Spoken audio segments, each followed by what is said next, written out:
আমরা প্রায় সবাই ফ্রাইড রাইস আর চিলি চিকেন খেতে খুব ভালোবাসি।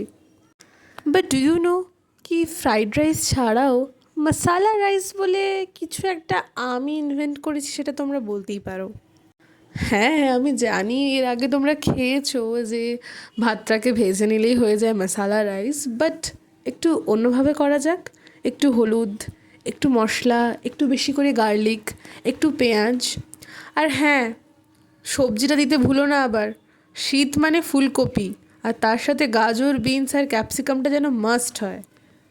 আমরা ইউজ করেছি বাসমতি রাইস, কারণ ওটা দিয়ে আর একটু কষা কষা মাংস হলে আর কি বলবো। জানি তোমরা বলবে কখনো হিন্দি, কখনো বেঙ্গলি, কখনো ইংলিশ, সব ধরনের ভয়েস ওভার আমি করি। বিকজ দেখো, যেহেতু খুব কম সাবস্ক্রাইবার আর খুব কম ফলোয়ার, আমি সব ধরনের অডিয়েন্সের কাছে রিচ পৌঁছাতে চাই। এরপর যেটা রান্না হচ্ছে সেটা হচ্ছে আমার ঠাম্মার স্পেশাল চিকেন কষা। অ্যাজ ইউজুয়াল যেরকম আদা বাটা, টমেটো, পেঁয়াজ, গার্লিক, সব ধরনের মশলা তোমরা মাংসতে ইউজ করে থাকো, আমার ঠাম্মিও সেরকম করেছে। কিন্তু এখানে একটা ছোট্ট টুইস্ট আছে। টুইস্ট বলতে আমাদের বাড়িতে কিন্তু ওরকম ঝাল ঝাল কষানো, প্রচুর তেল, ওইভাবে মাংস রান্না হয় না।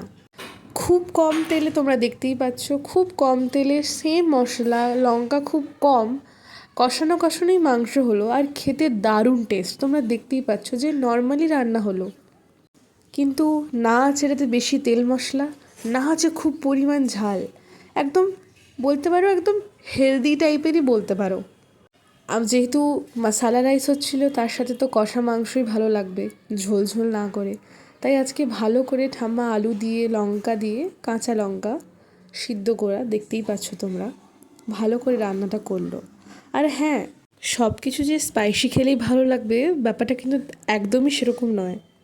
আমরা চাইলেই হেলদিভাবে মাংসটা রান্না করতে পারি। আর আমার ঠাম্মি এই মাংসটা কয়েক বছর ধরে রান্না করে আসছে, বিশ্বাস করো দারুণ টেস্টি হয়।